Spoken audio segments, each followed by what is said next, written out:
स्वागत है आप सभी विद्यार्थियों का हमारे इस नए वीडियो लेक्चर में, जिसमें कि आज हम लोग यह समझेंगे कि व्यष्टि अर्थशास्त्र और समष्टि अर्थशास्त्र के बीच अंतर किस प्रकार का है। दैट मीन्स कि क्वेश्चन कैसे बन सकता है कि the explain between micro economics and macro economics, इस ढंग से क्वेश्चन बनाए जाएंगे।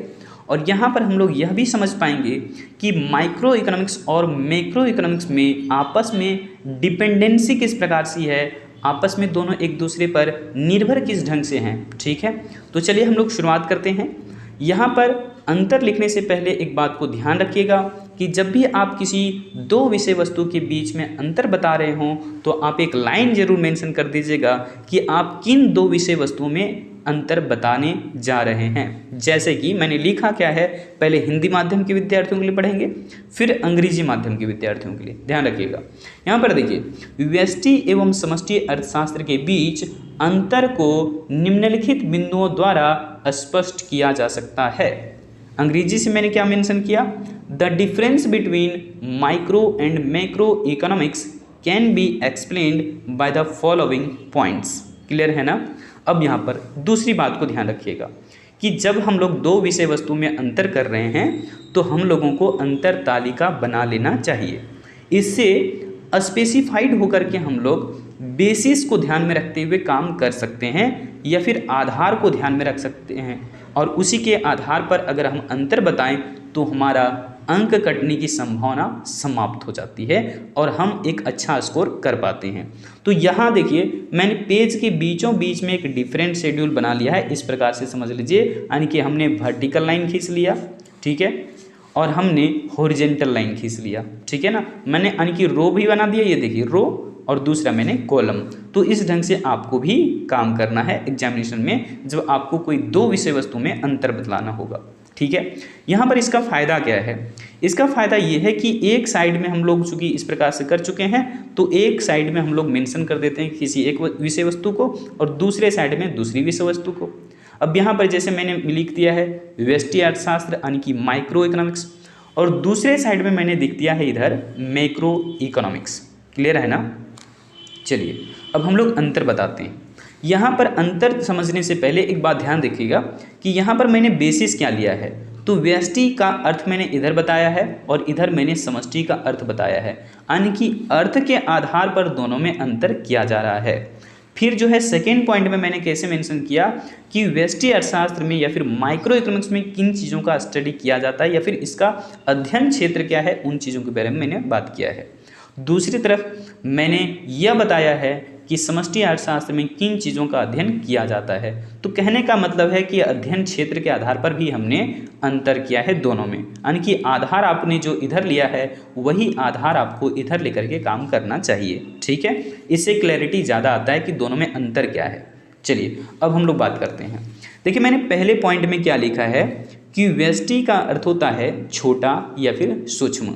ठीक है, व्यष्टि का अर्थ क्या है, छोटा या फिर सूक्ष्म, और समष्टि का अर्थ होता है बड़ा या फिर व्यापक। क्लियर है ना।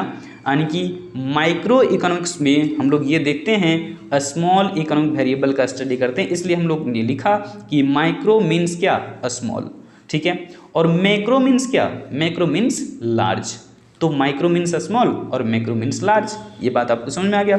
दूसरी तरफ मैंने क्या लिखा सेकेंड पॉइंट में कि व्यष्टि अर्थशास्त्र में व्यक्तिगत इकाइयों का अध्ययन किया जाता है, जैसे कि एक परिवार, एक फर्म, एक उद्योग इत्यादि। यानी कि व्यक्तिगत इकाइयों का अध्ययन व्यष्टि अर्थशास्त्र में किया जाता है, यानी कि माइक्रो इकोनॉमिक्स में इंडिविजुअल यूनिट्स का स्टडी किया जाता है, such as individual family, individual firm, individual industry, और भी बहुत सारी चीज़ें जैसे कि इंडिविजुअल कंज्यूमर, इंडिविजुअल प्रोड्यूसर। इन सब का स्टडी हम लोग माइक्रो इकोनॉमिक्स के अंदर में करते हैं। यानी कि जो भी इंडिविजुअल यूनिट्स होगा या फिर जो भी व्यक्तिगत इकाई का अध्ययन होगा वो हम लोग व्यष्टि अर्थशास्त्र में यानी कि माइक्रो इकोनॉमिक्स में करते हैं।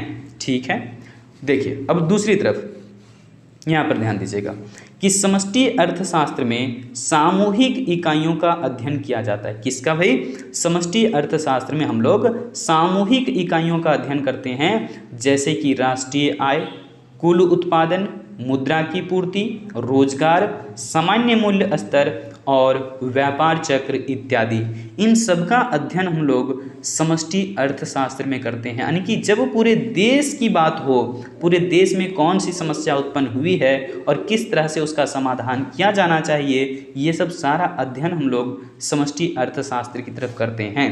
लेकिन जब हमें किसी एक उपभोक्ता यानी कि एक कंज्यूमर, एक प्रोड्यूसर यानी कि एक उत्पादक, इन सब का अध्ययन करना होता है तो हम व्यष्टि अर्थशास्त्र में इनका अध्ययन करते हैं। ठीक है, अब चलिए आगे की ओर बढ़ते हैं।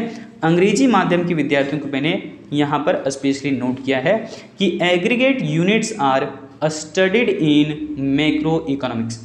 मैक्रो इकोनॉमिक्स में हम लोग क्या स्टडी करते हैं? एग्रीगेट यूनिट्स के या फिर टोटल इकाइयों का, कुल इकाइयों का, या फिर कह सकते हैं व्यक्तिगत इकाइयों को कुल रूप में जो है हम लोग यहाँ पर अध्ययन करेंगे मैक्रो इकोनॉमिक्स की तरफ। क्लियर है? जैसे कि मैंने लिखा है नेशनल इनकम, एग्रीगेट आउटपुट, या फिर आप इसे नेशनल आउटपुट भी बोल सकते हैं, मनी सप्लाई, ठीक है, मुद्रा की पूर्ति, एम्प्लॉयमेंट यानी कि रोजगार, और जनरल प्राइस लेवल यानी कि सामान्य मूल्य तल या फिर सामान्य मूल्य स्तर, और इसके अलावे हम कह सकते हैं बिजनेस साइकिल यानी कि व्यापार चक्र।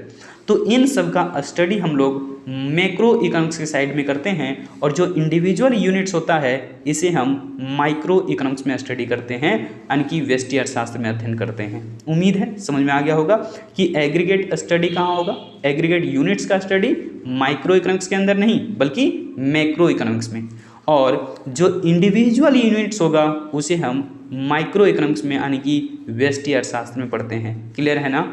अब चलिए हम लोग इधर जाते हैं तीसरे पॉइंट पर।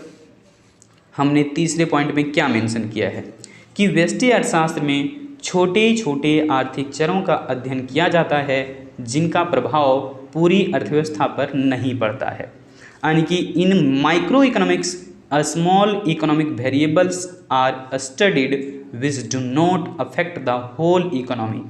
व्यष्टि अर्थशास्त्र में ना हम लोग इंडिविजुअल इकोनॉमी यानी कि समझ लीजिए तो इकोनॉमी का इंडिविजुअल यूनिट्स का स्टडी करते हैं। जैसे मान लीजिए एक देश है और इस देश में करोड़ों लोग हैं, लेकिन हम सिर्फ एक किसी पर्सन के बारे में, या फिर एक वो कंज्यूमर हो या फिर एक वो प्रोड्यूसर हो, इन्वेस्टर हो, कोई भी यहाँ पर एक जो इकोनॉमिक एक्टिविटी करने वाला ये पर्सन है उसके बारे में हम अगर स्टडी कर रहे हैं, दैट मीन्स कि हम स्मॉल इकोनॉमिक वेरिएबल का स्टडी कर रहे हैं कि वह एक पर्सन जो है पूरे एक देश में तो करोड़ों लोग हैं, लेकिन हम सिर्फ एक कंज्यूमर के बारे में जानने की कोशिश कर रहे हैं, तो ये हमारा स्मॉल इकोनॉमिक वेरिएबल कहलाएगा या फिर इंडिविजुअल यूनिट्स कहलाएगा। अब समझिए स्मॉल इकोनॉमिक वेरिएबल का जो प्रभाव है पूरी अर्थव्यवस्था पर क्यों नहीं पड़ता है। जैसे एग्जाम्पल के तौर पर मान लीजिए कि हम जो है वो एक इंडिविजुअल कंज्यूमर हैं, किसके भाई? ग्लेशियर पेन का। अब ग्लेशियर पेन को हम आज के समय में 2 यूनिट डिमांड कर रहे हैं, और कल रह करके जो है कोई नई कंपनी आई तो मेरा मन किया भाई इस कंपनी का अब देखा जाए आजमाइश करके, क्योंकि मैंने बहुत दिनों तक इसको यूज़ किया, अब ठीक नहीं लग रहा है, बोर हो रहे हैं। तो अगर हम उधर जो है दूसरी वस्तुओं का डिमांड करने लगे, दूसरी कंपनी के कलम को परचेज करने लगे, लेकिन हमने ग्लेशियर पेन का डिमांड जो है घटा दिया, फिर इसको शून्य कर दिया डिमांड, तो क्या अब ग्लेशियर कंपनी बंद हो जाएगी? क्या ये ठप हो जाएगा इसका मार्केट? नहीं। क्यों? क्योंकि हम जो हैं पूरी दुनिया में जहाँ जहाँ इसका यानी कि कह सकते हैं पेन सेल होता होगा, जहाँ तक कि इसके कंज्यूमर होते होंगे, उनमें से एक कंज्यूमर केवल हम हैं, और हमारे जैसे करोड़ों कंज्यूमर इसके हो सकते हैं। तो वो सभी लोग तो डिमांड कर रहे हैं ना, केवल हमने डिमांड कम किया है, इस वजह से ये ग्लेशियर पेन तब भी चलेगा, अब भी चलेगा, और एक किसी इंडिविजुअल कंज्यूमर के नकार देने से या फिर डिमांड घटा देने से या फिर डिमांड शून्य कर देने से ये कंपनी बंद होने वाली नहीं होती है। तो इस ढंग से हम लोग कहते हैं कि हमने सिर्फ क्या स्टडी किया भाई, हमने यहाँ पर स्मॉल इकोनॉमिक वेरिएबल का स्टडी किया, और वो हमारा कहाँ होता है? माइक्रो इकोनॉमिक्स के अंदर में। क्लियर है? और ये small economic variable entire economy या फिर होल इकोनॉमी को अफेक्ट बिल्कुल भी नहीं कर पाया, प्रभावित नहीं कर पाया। दूसरी तरफ ध्यान दीजिए, समष्टि अर्थशास्त्र में हम लोग व्यापक आर्थिक चरों का अध्ययन करते हैं। किसका? व्यापक या फिर बड़े आर्थिक चरों का अध्ययन करते हैं, और इन चरों का प्रभाव इतना ही अधिक होता है कि इनके परिवर्तनों का प्रभाव पूरी अर्थव्यवस्था पर अवश्य ही पड़ेगा। इसका मतलब समझ लीजिए, जैसे मैंने अंग्रेजी में पहले मेंशन किया, इसको पढ़ लेते हैं। मैंने क्या लिखा है, in macro economics large economic variables are studied, है ना, कहाँ पर भाई, इन मैक्रो इकोनॉमिक्स, है ना, in macro economics large economic variable are studied. बहुत बड़े जो आर्थिक चर होंगे, मान लीजिए कि जैसे कि कह सकते हैं नेशनल आउटपुट की बात कर लें, पूरे देश में ही सोचिए अगर उत्पादन का स्तर ठप हो जाए, यानी कि उत्पादन पूरे देश में ही घटा करके जो है वो कम कर दिया जाए, क्या क्या प्रभाव होगा, समझ में आ रहा है। तो हम अगर पूरी अर्थव्यवस्था में, इधर ध्यान रख करके काम कीजिए मैक्रो इकोनॉमिक्स में, क्या हम पूरी अर्थव्यवस्था में ही जो है उत्पादन क्या कर दिए, कम कर दिए, हो सकता है या फिर किन्हीं कारण से कम हो गया, क्या क्या हो सकता है। क्योंकि उत्पादन कम हुआ है तो पक्का है यहाँ पर फैक्टर्स ऑफ प्रोडक्शन यानी कि कम लगाए गए होंगे, लोगों का यानी कि एम्प्लॉयमेंट लेवल कम हुआ, और एम्प्लॉयमेंट कम होने से लोगों की आमदनी कम हुई, और आमदनी कम होने से लोगों का डिमांड कम हुआ, यानी कि बहुत सारी चीज़ों पर अफेक्ट होना शुरू हो गया। आप एग्जांपल लीजिए ना मैक्रो इकोनॉमिक वेरिएबल को समझने के लिए। मैक्रो इकोनॉमिक वेरिएबल को समझने के लिए हम लोग एक सही और सटीक एग्जांपल ले सकते हैं कि जब देश के अंदर में जो है कोरोना का लहर आया था, ठीक है, तो उस समय हुआ क्या, सरकार ने लॉकडाउन का घोषणा कर दिया। सरकार ने ये आह्वान किया लोगों से कि आप जहाँ पर हैं वहीं पर सेफ रहिए, आप देश के लिए ह्यूमन रिसोर्स हैं, मानवीय संसाधन है, अगर आपका हेल्थ खराब हुआ या फिर आप जो है वो समझ लीजिए मृत्यु को प्राप्त कर गए तो वहाँ पर फिर बहुत बड़ी कठिनाई होगी पूरे देश के लिए। तो आप देश का मानवीय संसाधन, आपको सुरक्षित रहना है, आप ही तो देश की तरक्की कर सकते हैं, दूसरे देशों की तुलना में अपने देश का विकास अच्छा कर सकते हैं। डॉक्टर, टीचर, नर्स, वकील, होटल चलाने वाले व्यक्ति, ड्राइवर, कई सारे ऐसे लोग हैं जो कि देश को अच्छे तरीके से रेगुलेट कर रहे हैं। भले ही वो अपनी ज़रूरतों को पूरा कर रहे हैं लेकिन साथ साथ में दूसरे अन्य व्यक्तियों की भी ज़रूरतें पूरी कर रहे हैं। और इस वजह से अगर सेफ नहीं रहोगे तो फिर देश का क्या होगा, देश को कौन संभालेगा, है ना। तो उसी ढंग से यहाँ पर बात है कि सरकार ने तो लॉकडाउन लगा दिया क्योंकि ह्यूमन रिसोर्स को सेफ रखना था गवर्नमेंट को, है ना। तो इस वजह से यहाँ पर क्या हुआ, उत्पादन का स्तर कम हो गया। सरकार ने कहा आप जहीं हैं वहीं पर रहिए, तो लोगों ने यानी कि काम पर जाना छोड़ दिया, समझ लीजिए। तो काम पर क्यों जाए भाई, क्योंकि फैक्ट्री ही नहीं चल रहा है ना, काम ही नहीं हो रहे हैं वहाँ पर, तो उत्पादन का स्तर कम हो गया। उत्पादन का स्तर कम होने से क्या हुआ कि यहाँ पर लोगों की यानी कि अपॉर्चुनिटी चली गई काम करने का, यानी कि एम्प्लॉयमेंट लेवल घट गया। एम्प्लॉयमेंट घटने से वापस इनकम कम हो गया, और इनकम घटने से लोगों की डिमांड कम हो गई। तो इस प्रकार के एक बड़ा जो है वो इफेक्ट देखा जा रहा था इकोनॉमी के ऊपर में लॉकडाउन के टाइम में। तो वो क्या था, मैक्रो इकोनॉमिक वेरिएबल था। बात समझ पाए।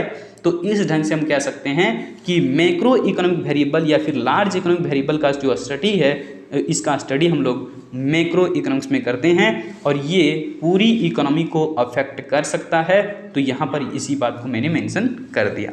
अब देखिए आखिरी पॉइंट मैंने क्या लिखा है। चौथे पॉइंट में हमने लिखा है कि व्यष्टि अर्थशास्त्र को कीमत सिद्धांत के नाम से भी जाना जाता है, यानी कि व्यष्टि अर्थशास्त्र को हम लोग मूल्य सिद्धांत या फिर कीमत सिद्धांत भी कहते हैं। ये इसका वैकल्पिक नाम है। व्यष्टि अर्थशास्त्र का वैकल्पिक नाम क्या हो गया, कीमत सिद्धांत या फिर मूल्य सिद्धांत, पूछा जा सकता है यहाँ से, ठीक है।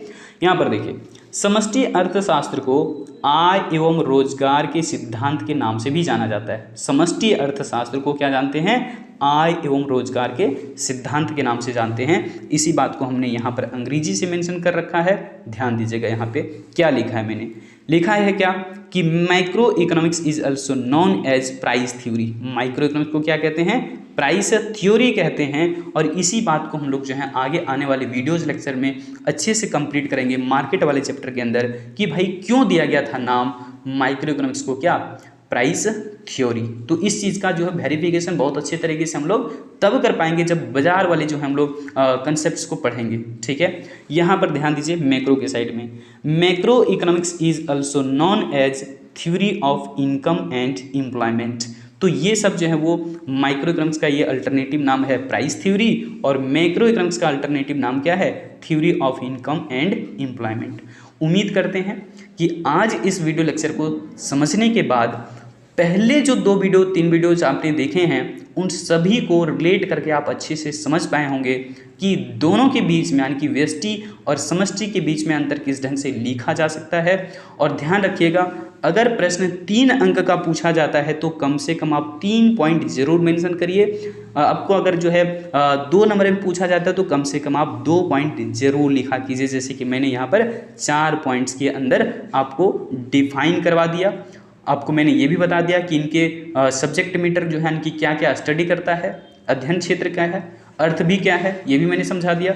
तो इन सारी चीज़ों को जो है कंटेंट में आपको शामिल करना चाहिए, आंसर राइटिंग में शामिल करना चाहिए। तो मिलते हैं फिर से अगली वीडियो में अच्छे कंटेंट के साथ। तब तक आप अपना स्वास्थ्य का ख्याल रखिए, आसपास में साफ सफाई बनाए रखिए और मिलते हैं फिर से हम अगली वीडियो में। जय हिंद।